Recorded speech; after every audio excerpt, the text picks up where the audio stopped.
For over 10 years, the Flying Disc Store has stocked Australia's largest range of flying disc products, from disc golf discs and bags to ultimate frisbees, throw and catch discs and dog discs. The Flying Disc Store has everything you need. As part of our support of the Tee-Off, the Flying Disc Store would like to provide Tee-Off listeners with 5% off any purchase in the store. Just use the code TEEOFF5 when checking out to get your discount. Visit www.flyingdiscstore.com.au today to grab a deal, and if you have any questions, be sure to contact their friendly staff. Looking for help with course design and installations, a new disc or other accessories for your game? Well, Aus Discs has a huge range of all disc golf equipment in stock. 5% of each sale goes back to support your local club through their rewards program. Also, did we mention they have next day shipping? Well, jump online and check out Aus Discs now at www.ausdiscs.com.au.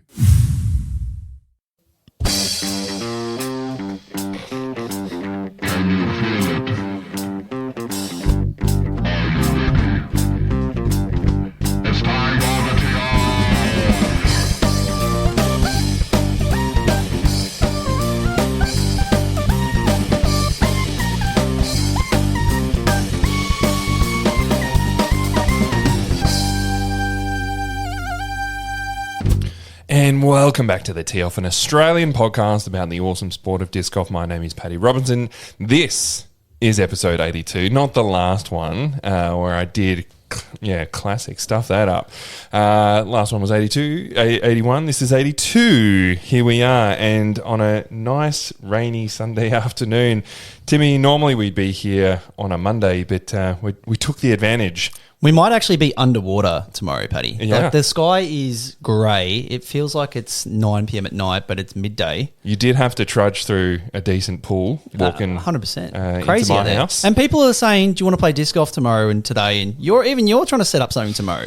Well, there's less rain tomorrow, I think. Yeah, But I don't think I've replied to your message, but the question, do I want to play disc golf tomorrow, is no. It's a resounding no. I want to be in my trackies at home, playing video games or anything else other than frisbee. It is probably the plans for disc tomorrow are the most fragile plans you've ever had.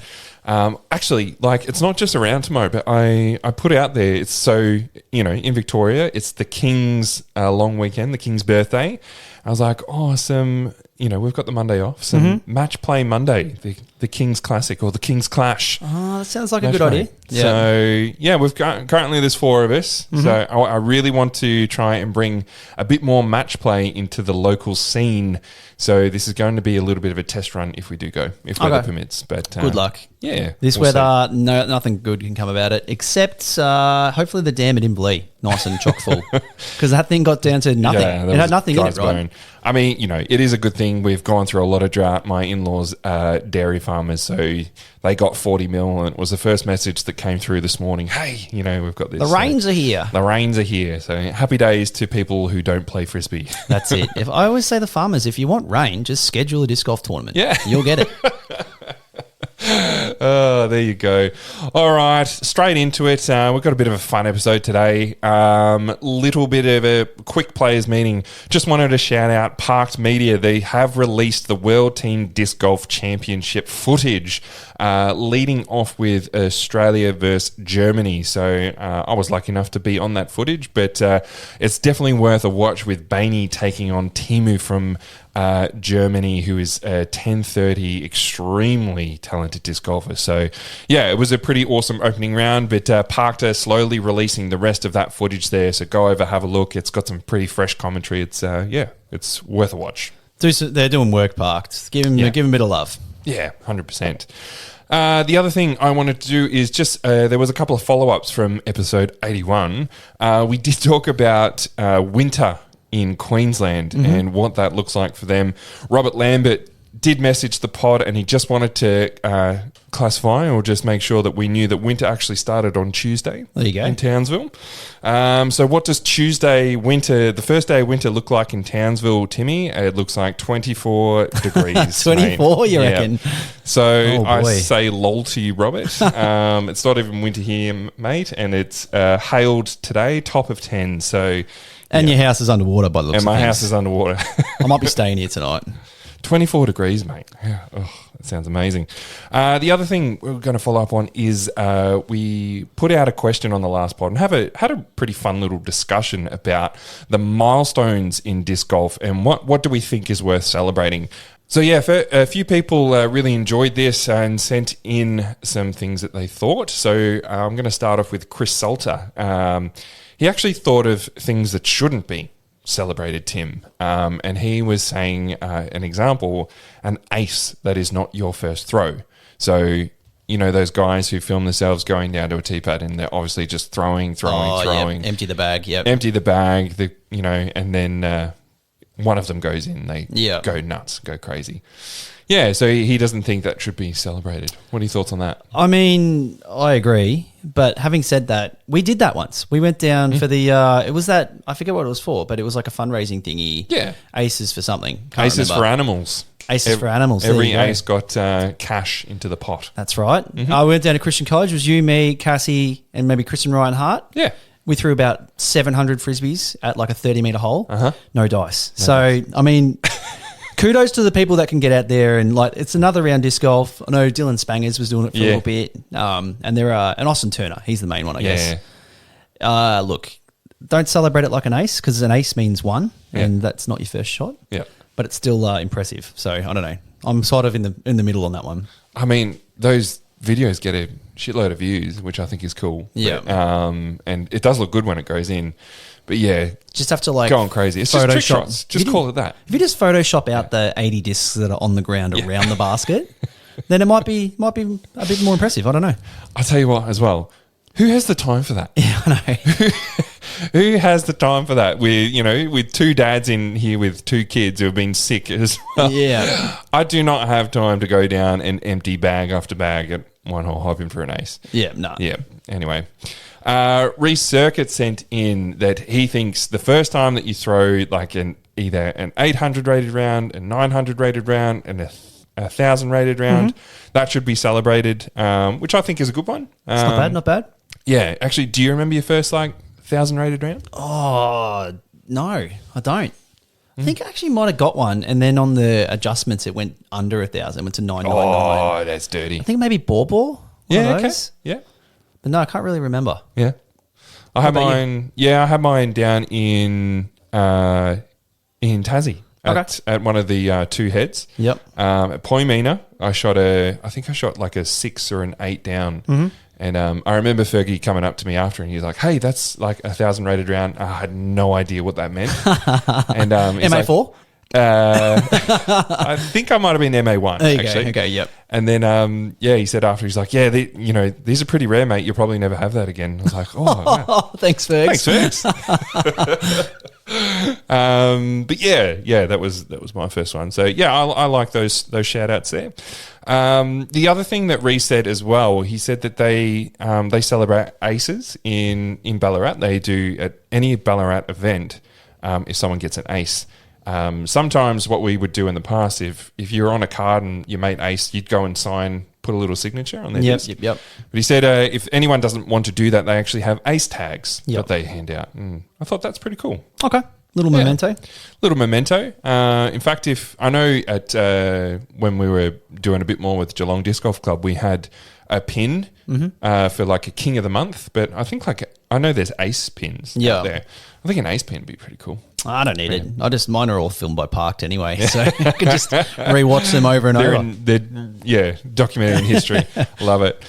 Aussie D also piped in. He said he agreed. The first 1,000 rated round, he put that out there. He also said about winning a major, like an Aussie major. That's definitely celebratory. And I agree there. He said the next thing that he's looking to try and do is like his first 1050 rated round, which is, cool. That's a pretty sick goal. And he would also accept 100% C1X putting for a round. He reckons that's pretty that's pretty celebratory. Cool. Yeah. I mean, that's easy. You just land in circle 2. just bullseye everything else. Yeah. 100% C1X and clean rounds, just having no bogeys. Yeah, bogey-free rounds. Yeah, I like that. I definitely have been thinking about this a little bit. a couple that I'm going to add in here as well. So getting an ace when you're in a different country. Okay. And I know that's probably not going to be for too many people, but I've had 2 like international trips, one to the States, one to, New Zealand. And I've snagged an ace in each country. Okay. And I was like, that's kind of cool. I've done Australia and New Zealand. Oh, my first ace in New Zealand, actually. Yeah, there you go. And the other one I thought was like the first time you're on a lead card. Mm-hmm. Yeah, that's a good one. That's pretty cool. Particularly if it's like first filmed lead card. Yeah. It's got to be a big memento, I think. Yeah. Definitely gets the nerves up, tell you that. Acing during a tournament round, I think they're huge. That is huge. Yeah. And I think we've got a little bit more on that later. And then, Timmy, I've been thinking, you mentioned this last episode, but the first birdie in MPO or like a tournament, and that's really stuck with me. I quite like it. I can't remember mine, so it would have been cool. Yeah, but I'm just feeling like, it'd be good to have some more, like, to increase the good vibes when you're out playing in your tournaments. And I kind of think in a major, like, everyone's talking about, oh, hey, what was the first birdie or first, in footy, like, who kicks the opening goal, that type of thing. You can't really do that in disc, but I like the idea of celebrating, this is my first birdie of like the Queensland Open or a major, and, giving a few fist bumps for that. I kind of dig that. Anyway, there were most of the things that got sent in. I like them. I do like those, yep. And quickly, Tim, I've got a little disc golf reflection for you from the GOAT himself, Paul Macbeth. I heard this. I want you to listen to it because I want to get your thoughts. I'd like to work my mind too. I'd really try to train my mind, and just patience is the biggest thing. So something as simple as going to a grocery store and not trying to find the shortest line to check out. It's just, you gotta learn patience. So it's just like, all right, I'm gonna pick this line, and if that one goes faster, I'm gonna have to stick this out and just kind of go with my decision that I made. And just trying to find little things where you just learn a lot of patience, and you just, when you make a decision, you have to live with it. And then, so I've got 2 of them in the next room. But Timmy, what are your thoughts on that? Oh, look, patience is a virtue that I do not possess, Paddy. I mean, I'm literally looking at a meme here that says what it feels like for ADHD people to listen to someone finish a sentence when they already understood it within the first few seconds. And it's a person doing the plank. Yeah. And I'm like, that is 100% me. I just do not have time for anything. I just love that. Him going into a shopping, into the shopping centre and looking for the longest line at the grocery store. That's what he goes for. I was like, Tim would do that. Yeah, fat effing chance, Macbeth. Who does that? That's psychopath behaviour. Oh man, I thought that was brilliant. I've got my trolley up Valerie's backside, getting that old lady to hurry up and go through the self-serve so I can get out as quickly as possible. Oh, amazing.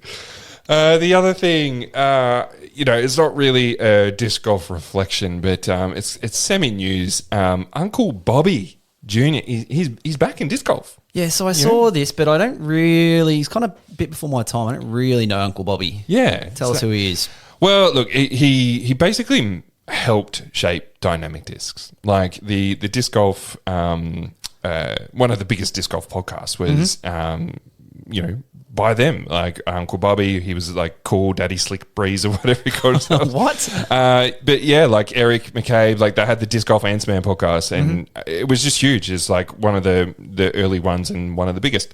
And then there seemed to be a big falling out, and he left, and Danny Linton left, and a few of those guys. But now he's back, so it's kind of cool. But they're revamping the podcast. He was a massive media presence for them, which helped really put them on the map. So it's cool to see him back. He's obviously pushing the envelope quite a bit with all the media stuff. But he just posted this the other day, and it just made me laugh. But I'm going to read it out. He said, if you think about the vastness of space, and how enormous our galaxy is, and how big our planet is, and how small we are, me carrying 28 discs in my bag makes total sense. I was like, yeah, all right. I'm happy you're back, Bobby. Made me laugh. So anyway. Oh, it's funny that I think back when I first started playing disc golf, and I'm just rocking down Barn Valley with just one disc. And I was probably, like, looking back, I don't know who it was, but it was probably you and Fergs or Jazz. And I just look at those guys with backpacks and 30 discs. I'm like, you absolute nuffies. Look at these idiots. You don't need that many. Just throw one disc on every hole. Yeah. And then next minute, I've got, 400 discs in the cupboard? Yeah, there you go, mate. Yeah, welcome. Sad times. I love seeing I'm ashamed. I'm ashamed of myself. Nah, don't be, mate. It's a rite of passage. All right, next up, some news. What's news around the world, around Australia? What's news? What's happened and who's spoken? All right, Timmy, since our last episode, there hasn't been a whole heap of tournaments. We did have a plus. We had a plus. Yes. Disc Golf Pro Tour Plus event. That was the big one. I mean, there is something going down this weekend, the Ale Open. But, did you happen to watch any of the Northwest? Just hole 18 chokeathon from the guy who came second. All right.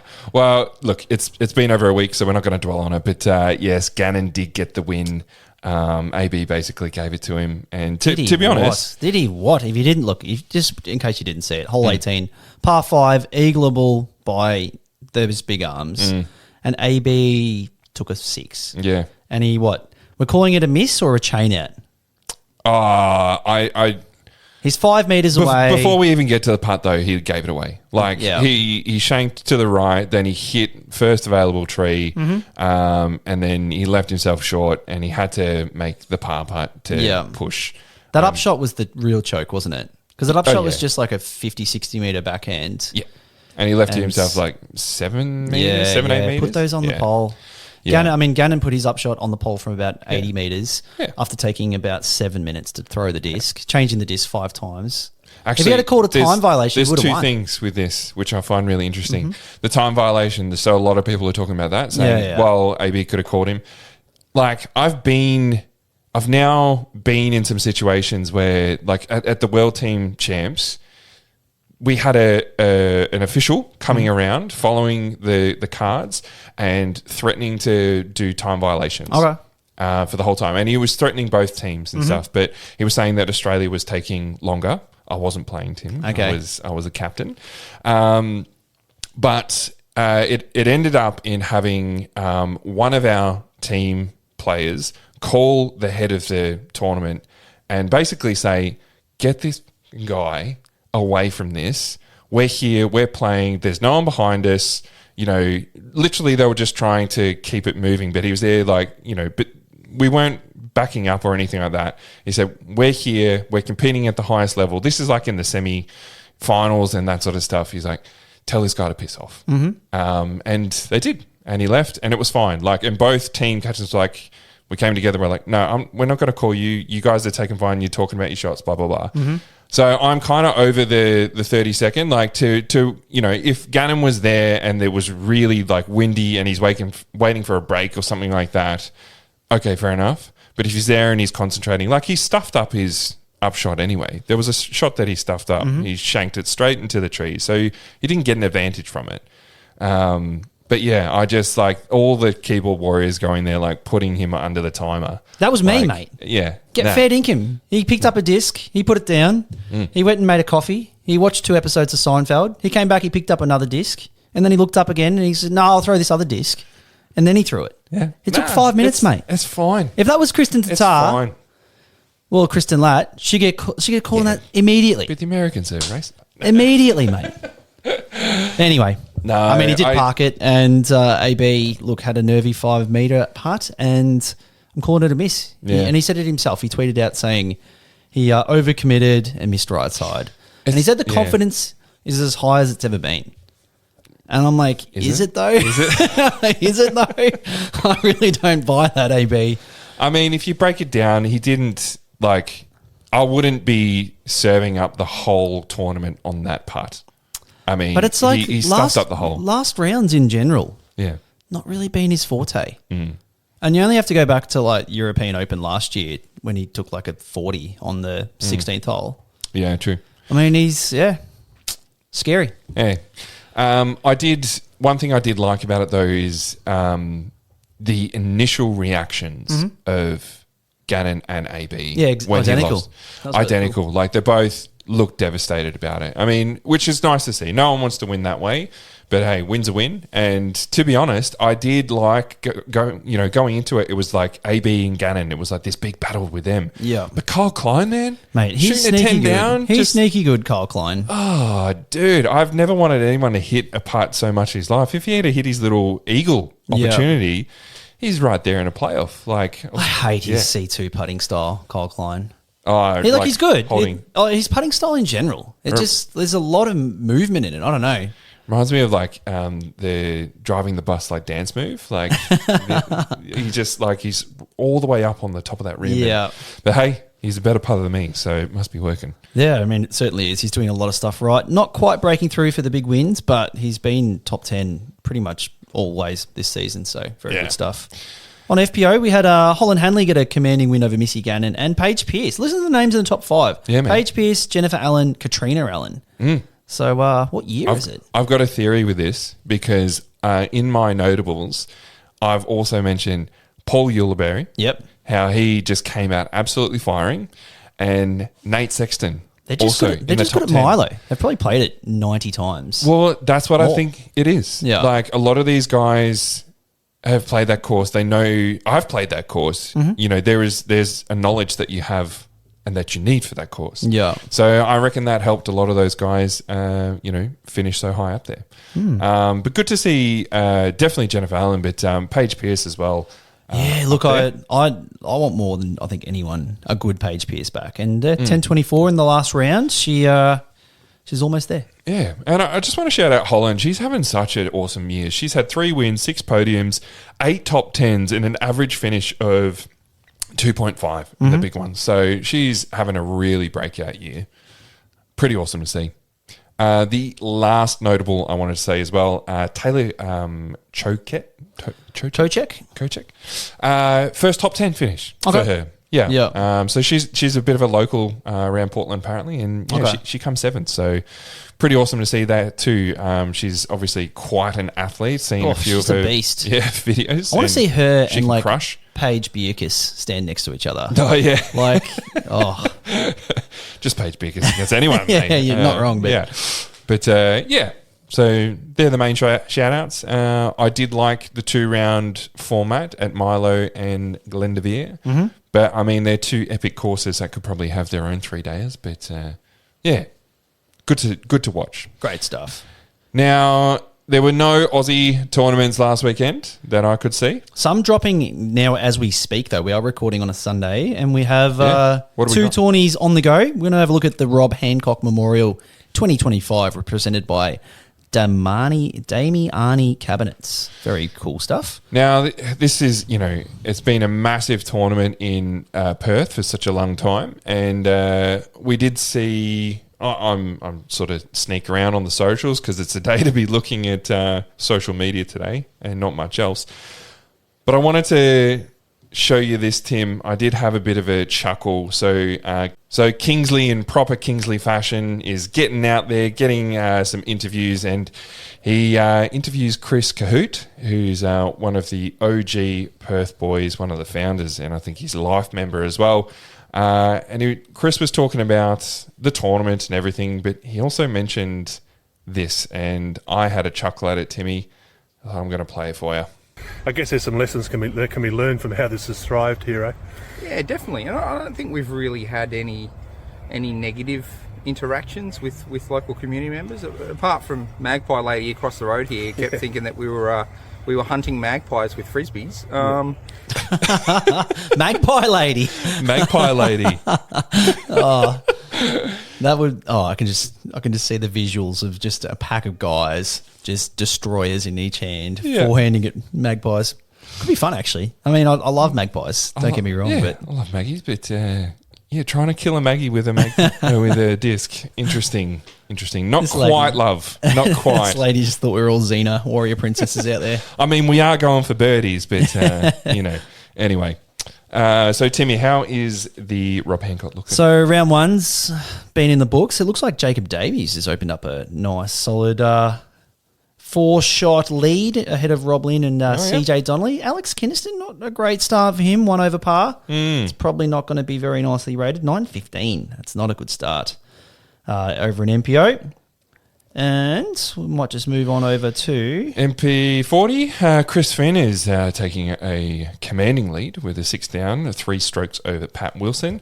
This really is one for the MP40s, isn't it? Like the just seeing those names on that list. You got Bandy. Oh man, I went through it. Both Bandies. That's a solid lineup. Yeah, Finney, both Bandies. Pat Wilson, handy. Noisy, handy. Ken Summers, Rob Quintrini. Is that it? Cinquini. Jeez, butchered that. Sorry, Rob. It's not like you to butcher a surname, Paddy. No, I love it. Quintrini. Anyway, it's going to be a good battle there. FP40s deadlocked right now. Sue Summers, Johanne McCamish, both 9 over. Very nice. Tight stuff. The MA1, Dan McCormick is coming out with a 1-stroke lead over Knur. Things are spicing up. I like that. Now, the other comp that's going on is over in lovely Tintinara, beautiful part of the world. Oh, mate. Good people over there too.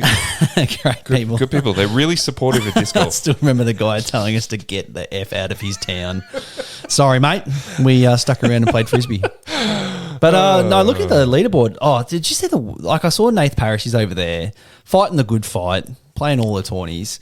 There was like 50k wins on top of it being the middle of winter I'm not sure who posted, but a sneaky video popped in the Melbourne disc golf chat, and someone was putting in the wind. Like they're throwing the disc from 5 meters, and the wind has whipped that thing 30 meters to the left. Oh man. So yeah, you're pretty bit of fear of missing out there, Tim. Bit of fun, no, look, I'm so happy not playing disc golf for the next 3 months.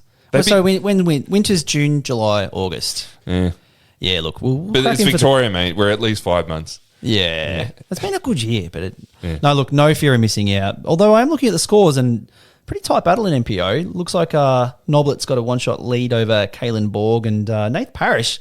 I literally just looked at the scores and he immediately aces. Hole 21. It's got the 1. Oh, nice one, Nath. And I had a look at Caelan Borg. He looks like he got an ace on hole 9. So MPO just dropping dimes over at Tintinara. I mean, I know there's some short holes down there, but an ace is an ace, I guess, eh? In a tournament, an ace is an ace. Yeah, a couple of DNFs, so I think maybe the weather is wreaking havoc over there, but good on those boys for sticking it out. Most of them would be camping as well, wouldn't they? Yep. Ugh, yeah, they'd be freezing. MP40's just got the lone soldier, Youngblood Roche, but he's putting in some good scores. Yep, nice one. And then just the 2 in MA1, Nathan Borg with 1 stroke over Henry Arnold. He snuck over. Nice very one. tight. Very cool. All right, well, we'll have to wait and see how those ones turn out. But yeah, pretty cool. And probably the next, there's a couple coming out, but the only one I really wanted to mention briefly is Queensland Open. Timmy, it's sold out. Yeah, you in? No. Ooh, still on the maybe wait list, or we're thinking probably not this one? Don't know. It's a bit of a tough one this time of year, to be honest. You got 2 youngins here. Yeah. Little Georgie boy needs the daddy love. Fair enough, mate. Yes, so I don't know. Yeah, we'll see. Probably not. Yeah. I locked it in, making a work trip out of it. Hopefully you're just going to go up there and have some fun. I haven't thrown a disc since the last comp at Hopkins-Heiser. So yeah, I don't even know if I'll have a throw before Queensland, to be honest. So just going to go in there, no expectations, have a bit of fun. We'll have some more wind. Some more nice days, mate. Oh, I doubt it. I will definitely have some more wind. But yeah, I did see they posted, they've made a couple of tweaks to the course. Okay. Some people are talking about the new hole 18, but it looks like an old hole that they've had there a long time ago. So it's cool that they've brought that one back. But most of the course looks like it's pretty well the same from place was fun. The last one. Yep. So Pine Rivers, super fun course. If you're on the fence, you better jump on that wait list pretty quick. But yeah, should be good. All right, next one, Timmy. I saw this pop up. The UDisc top 5. So UDisc posted some worldly stats on the top 5 courses from each country. So I jumped straight into that and obviously flicked all the way down to see what the top 5 courses were in Australia. Let me have a guess. Crater Lakes. Yeah, it's on there, definitely. Poimina. No. Inverleigh. No. All right. I don't know then. Okay. Tell me who's in the top 5. So definitely worth talking about because I was a little surprised at some of them. So Crater Lakes Mundaring. is... Mundaring will be there. Mundaring's there. Ah, good, Yep. good. Yep. But Crater Lakes is the first. Okay. Top. And it actually says Crater Lakes is one of the top, in the top 1% of the world. Okay. I was like, yeah, that's cool. Don't know about that, but anyway. Look, I haven't played a lot of worldly courses, but just the setting alone. Yes. Yeah. Yeah, And those last I think couple it's of holes. up there. Yeah. Hole 17 and 18. Actually, absolute gems. That was one of the funniest things about traveling around America. I'd always try and jump on a whatever course. I'd try and jump in with a local. And I'd ask them, hey, like, what other course would you recommend going to locally? And they're like, oh, man, you got to go try, blah, blah, this. And he's like, oh, it's like top 3 in the whole country, man. top three. I must have played about 20 top 3 courses. Anyway. Everyone's got a top 3. Everyone's got a top 3. But, yeah, so Crater Lakes, then followed by Victoria Park in Ballarat. Vic Park. Okay. As a top 5.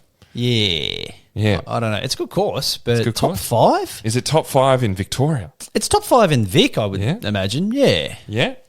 I mean, how does I this think it's get... just top 5 in Vic. How does this work? Is it just based on like foot traffic and how many people rate it on the UDisc app? It has to be that. It has Okay. to be like a rating and yeah.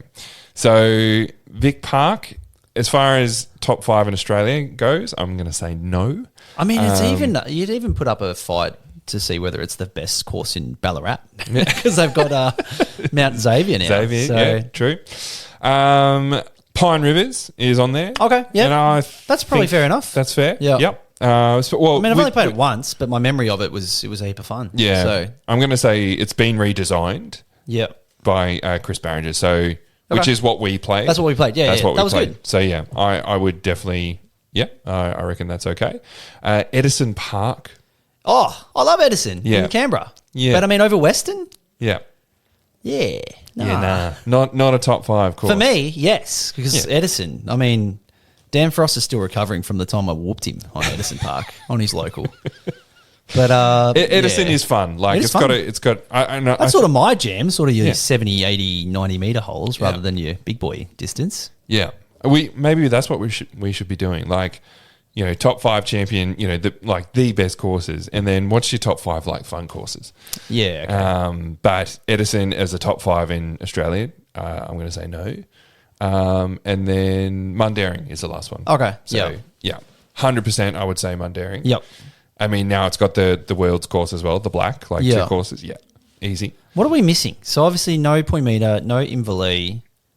Any other good, like no Pine Lines? There's no Pine Lines. I guess in being there. a private course probably It's works hard. works against it. Yeah. No Western. Yeah, no Western. Yeah. Tricky one. Yeah. Interesting. So Would love to see the criteria would that be behind your that. would that be your top 5?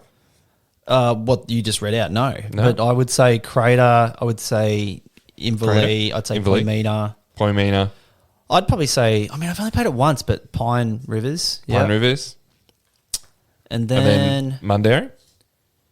yeah, maybe Yeah. Mundaring. It's got a lot of Yeah. backhands, Mundaring. A lot of backhands. Yeah. But fun, Like- and it's got the WA weather, which think- I enjoy. There's probably, I mean, I'd agree with all of them. I'd also say like Wallaby Hill is definitely an honourable Yeah, I mean, I'm mention. just completely overlooking Wallaby Hill. Wallaby that's Hill. a heap. That's got to be in my top 5. Mm-hmm. Cut out a few of those little shorties and just have a nice 18 out there. It'd be perfect. Yeah. Pine Lines, 100%. That is like epic. I haven't played Pine Line since Yeah. about 2019. So Yeah. And then I think they were the main ones. Yeah. So yeah. Anyway, I think there's my top 7, but I think a top 5 fun factor one would be a good one. Like, to be honest, John Knight, like, John Knight, the little Yeah. putter course. yeah, they're heaps of fun. I Heaps don't of know. fun. It's mini golf, mate. Yeah, that's good. Anyway, so yeah, if you've got a different top 5, let us know. Yeah, please. And if you've got a Interesting. fun top 5 where maybe some of those ones slip in there, Yeah. Also, I want to hear. Now, Timmy, I did see, like, once we get on this course talk again, it's kind of pumped me up to maybe revisit the Aussie Dream 18. All right, I remember this. So Yeah. talk us through exactly what the Dream 18 is though, Paddy. So essentially it's like hole one on a course, and it's got to be the permanent hole one. Mm-hmm. And I'm going to be a bit more relaxed on if it's been a previous, like, layout or whatever. So that's a tricky thing because it's like you want to find the best hole one and the best hole two, and it has to be hole one at a course. Hole one and that's at a where I course. was like, well, you know what? Hole one permanent layout or hole one tournament layout? Because we love changing the numbers here in Australia. Preferably like a permanent layout. Yeah, permanent layout. Yeah. So Yeah, I we should- thought we could go back into it. Maybe we're not going to put it out onto socials None of this anymore. hole two at No, Stony no. business. Yeah, no, can't do that again. That took up way too much of my time. We're the judge, the Judy, and the executioner. We are. So Judy, yeah, nice, Judge Slip Judy. that in there. So yeah, I was thinking maybe we'll just do like 3 holes and see what our thoughts are at a time and go from there and see if people really hate what we come out with. No, or- sounds good. Yeah. Do you want to save it for next episode? Or I think talk so. about it Maybe now? just give me your first initial, like, no real deep thought process into the best hole one. What are you thinking? Mundaring. Mundaring hole one, that big downhiller. Yeah. Oh, that's pretty good. My mind immediately went to Poimina hole one. Yes. The Chris Ronalds, AJ Destroyer, straight onto the pole hole. Mm-hmm. But Mundaring's pretty good, eh? Mundaring's Wait, pretty solid. OB on the left or no OB on the left? Oh, OB on the left. Oh, no, that 100%. hole can get stuffed. Wait, OB on the right? Yeah. Oh, yeah, I don't know. Yeah, mate. No, 100%. It's got to have OB. Until I learn how to throw a mid-range, I'm saying no. All right. Well, Yeah. we'll put the think tank on and we'll go back and we'll bring in the first top 3 and we'll release in 3s. Sounds good. Because good things come in 3s.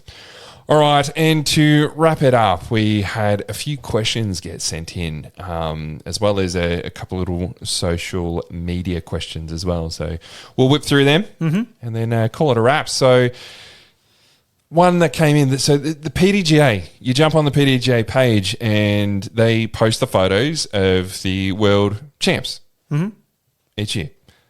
What would be the 2 that you'd put on ADG? Ooh. Yeah. Well, who won champs? I can't even remember. Who was it? Who's one just gone by? That Oh, was Timothy. Dave Perry. If you remember that one. Yeah. And was it? Who was it? Who won the FPO? Was it Huss? It was Huss. Yeah, Dave and Huss. Let's go. There you go. Good memory, Tim. I was thinking Gibbo, but I'm going back quite a number of years for that. This is the thing. Like, do you want Gibbo on the ADG website? Oh, that'd look pretty nasty, wouldn't it? Yeah. So, I shouting out. Yes, the winners of champs is pretty cool, but I'm also like, yeah, we don't really pay attention much to the tour, but the tour is normally an Aussie. Yeah. So maybe the Aussie tour winners. Could you put them on there? I want Jade Brady in some short shorts on the ADG website. That's what I want. Oh, Some all Oz dog. Easy. Yeah. Some I mean, Paddy. they're usually A little winning bit- the tour. What about a little bit of Paddy up there? No one needs that short patties. No. But yeah, because I did jump on, they've updated their logo, but some of the photos on there are pretty old. So Yeah, okay. it's like, oh man, like you go through the tour and you have a look at who's winning. By the way, Tim, who do you think's winning the MPO Aussie Tour at the moment? Have you got any idea? Who's top 3? Who's top 3? Who's top 3 in the Aussie Tour? What events have we had? I want to say, Ryan Deere's playing all right. What about you, Paddy? You've had a couple of wins. What big events have we got? I haven't really played much. Who won Sizz? Who won Sizzler? That was was it Jade? Jeez, my memory's shocking. Mate, we're going to have to go back and it wasn't Jade. Okay. It was Blake. Oh, Blake won it. That was come on. Blakey boy. Yeah, come on, mate. No, I got no idea. I got literally no clue who All right. could possibly be in the top 3. I'm gonna tell you the top 3. Leading at the moment on 401 points, Alex Kniston. Alex Kinston. Yeah. Rightio. Yeah. There you go. He's leading the way and he's played 4 events. Okay. Sitting in second, Tim Bowen. No way. Tim Bowen sitting How- in second. What year are you looking at? this year. No way.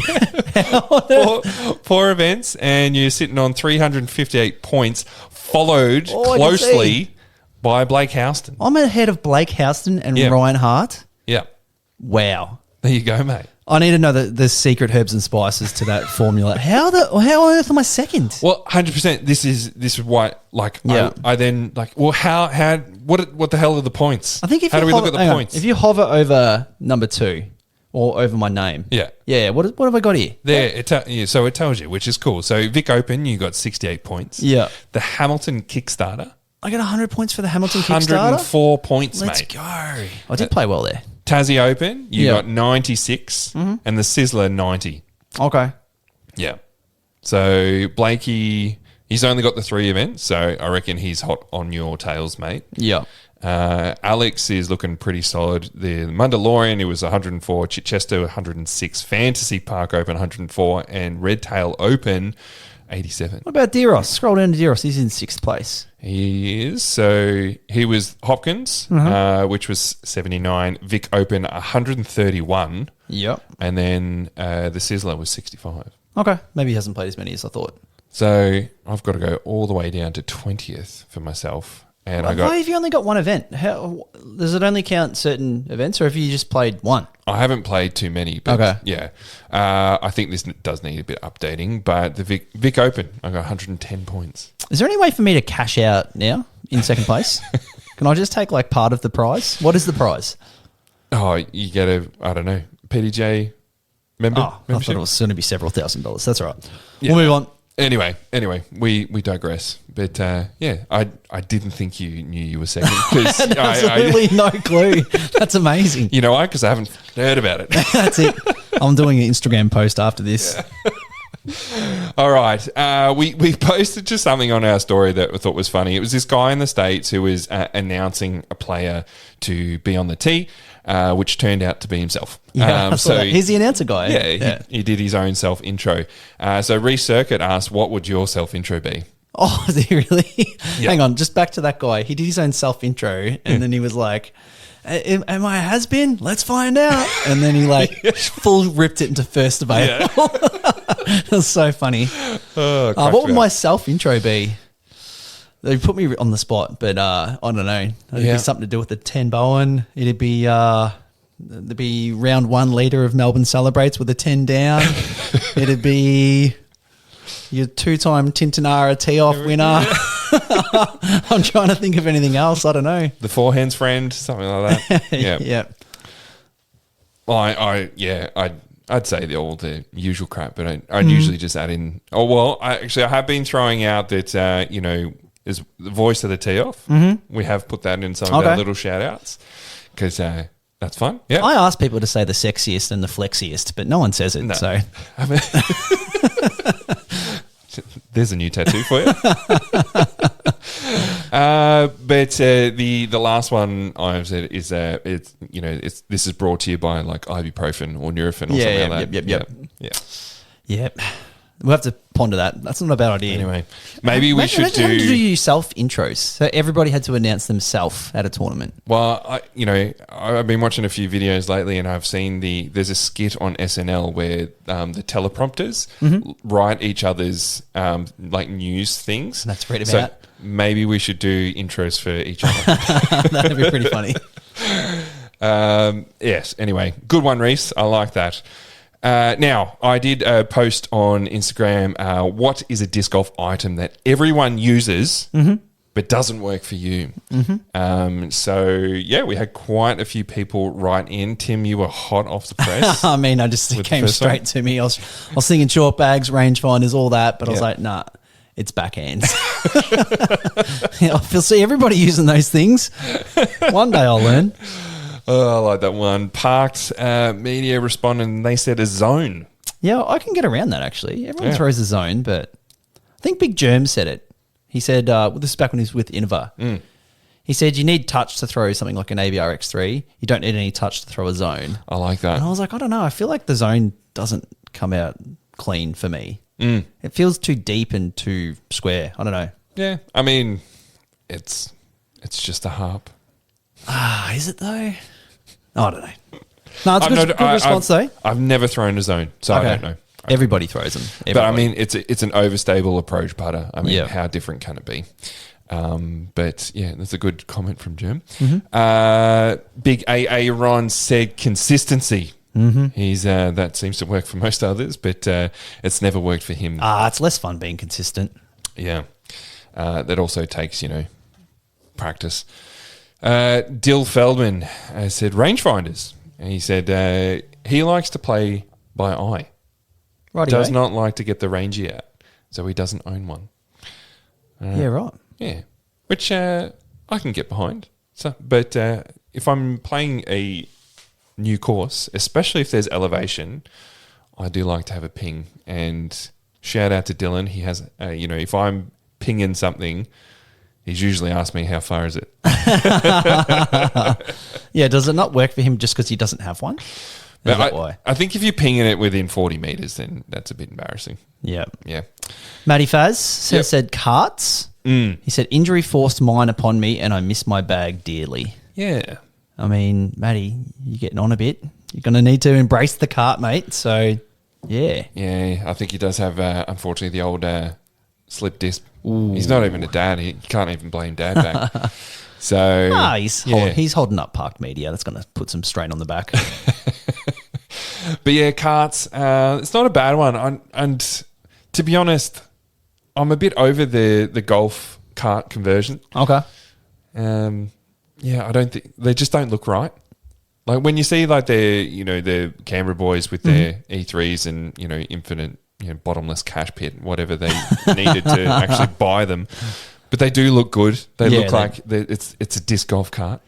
Do you know what I mean? I don't know. I think whenever I'm pushing that, if I was pushing that around, if I was pushing a golf thingy around with my frisbees on it, I just don't want anyone of the general population to see me because it's embarrassing. I've taken the cart. I mean, I used to take the cart down to Barn Valley. Yeah, no. And I would sweeten it by having my son sitting on it. But I've done that before on my own, and I only did that once because that's pretty embarrassing, to be honest. Yeah. Yeah, look, I had a crack at a lady who was pushing a pram up the hill at Olinda, and she had the dog in it. But us doing it with frisbees, is that any better? I don't think it is. Actually, Timmy, I'm going to call you out here. You were throwing shade. Apparently, there's a guy who was like rollerblading around your place. I think I need to move house, Paddy.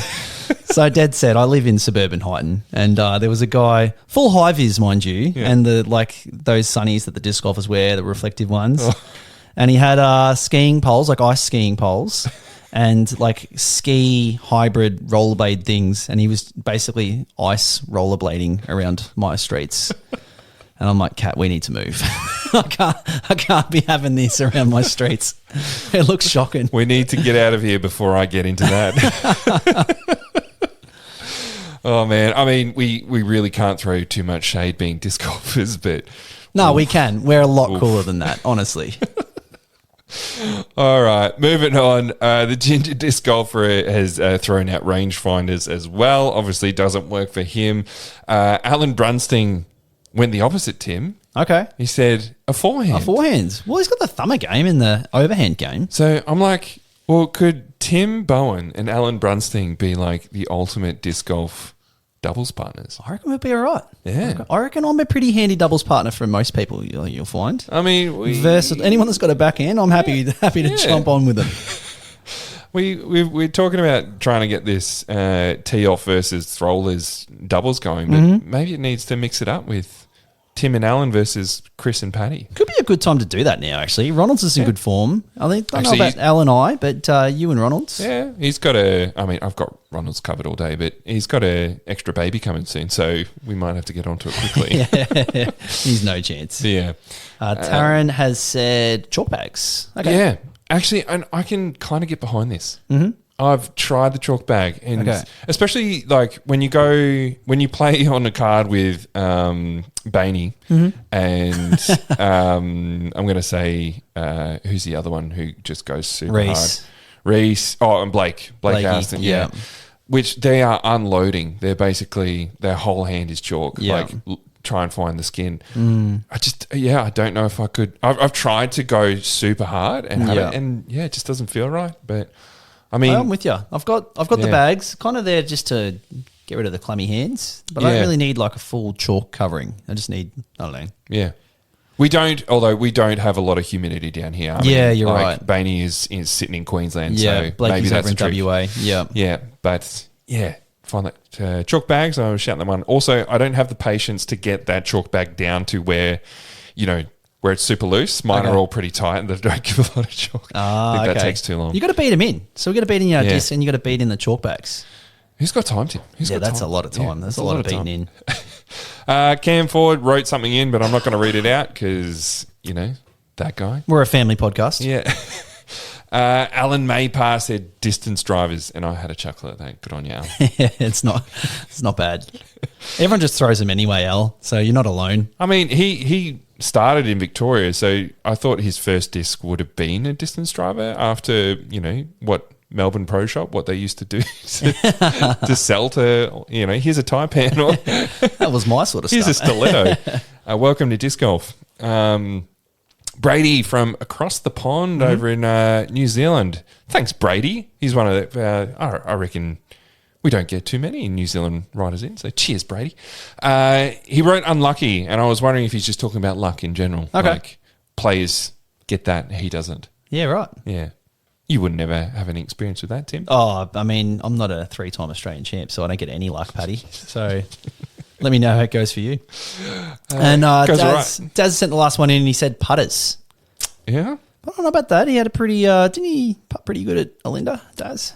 Was it Olinda? The Olinda? last- I don't know if he don't played. Yeah, whatever the last one that Daz played. I feel like he was cooking out there. I've seen Daz cook Yeah, maybe I'm thinking. quite often. Daz, it's putting, mate. When you're on, you're on. When you're off, you're off. Mm-hmm. Yeah. And I mean, like he's a busy dad. He's a tremendous thrower of the putter as well. Yeah. Thanks to all of those who sent them in. I enjoyed them. It was Ruffy I was talking about with Daz. He got a 10.38 round one. That's what's sticking in my head. Oh, solid. Yeah, very nice. Just while we're on the PDGA though, Paddy, Yeah. you brought this to my attention. You had a look at Pen Lou, his PDGA yes. page. Now, I think this is definitely worth shouting out because, Timmy, you called him a bagger. Oh, I didn't though, did I? But I was saying he's an up-and-coming MPO player. Just cooking in MA1. 100% you did. And then you got me with the word association. With the word association, we had a bit of fun with it. And I think it's good context we'll come back to. But I was checking out Pen Lou because the Throller boys, really talk him up and reckon he's top 5 forehand in the country, or maybe he thinks that. I don't know. Mm-hmm. Anyway, he's what a shame because his PDGA profile pic is him on a sandbag. It's a sandbag Pen Lou. Yeah. That's amazing. So if we call you a sandbag on this podcast, aside from one bloke, it's a term of endearment. We think you're too good for what division that you're playing in, and it's ready to to move up. We just reckon you're too good. That's it. And he hasn't That's what taken it it to is. heart. He's just changed his picture. But Yeah. it does lead I me love to it. say, like, people are having a bit of fun with the old PDGA profile pics. Yes. Everyone knows Anthony Barella's got the mini body, massive head picture, which is funny. Maybe that's why his confidence is high. The other one that I really like, and is just low-key the best one out there, is Nathan Parrish. Have you seen his? No, I haven't. Pull it up. All right. He's a what do you call follically challenged individual. Yep. He doesn't have any hair on top, and he's got Wallace from Wallace and Gromit as his picture. That's so good, isn't it? Oh man! All right, that's fantastic. I'm gonna have Good. to change mine.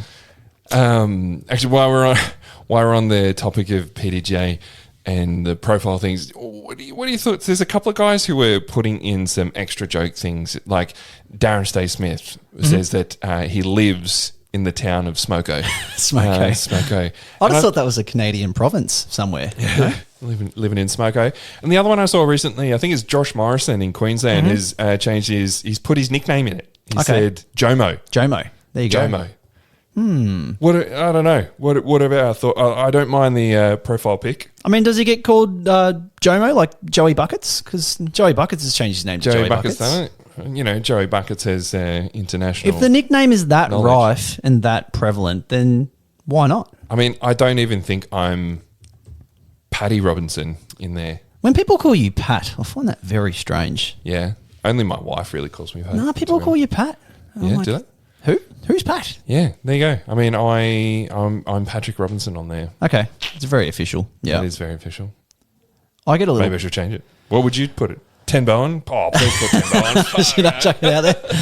While we're on the topic of this, because everyone just get on there and can we all just either make our state all capitalised or all lowercase? I can't stand it. Vic is capital V, capital I, capital C, or it's capital V and then lowercase IC. I don't care which way we go, but we all need to be on the same page because my OCD can't handle it. It does look trash. That's it. I'll give you that. It's actually very hard to search by that function too, because no one puts it in the right thing. Oh yeah, the search function's horrible. Yeah. Anyway, we are definitely off track, buddy. Yes, I like it. But if you got any thoughts on those things, let us know. All right, well, that brings us to the end of another episode of the Tee Off. Please make sure you follow us on Facebook and Instagram and send in any questions or topics you would like us to discuss. Thank you, Timmy. That was a bit of fun. Until next time, we hope you get out and play some disc golf with your mates. So that's the end of the episode. Thanks for listening. I don't know why you're still here. We have to go see our families. Seriously, just go play disc golf.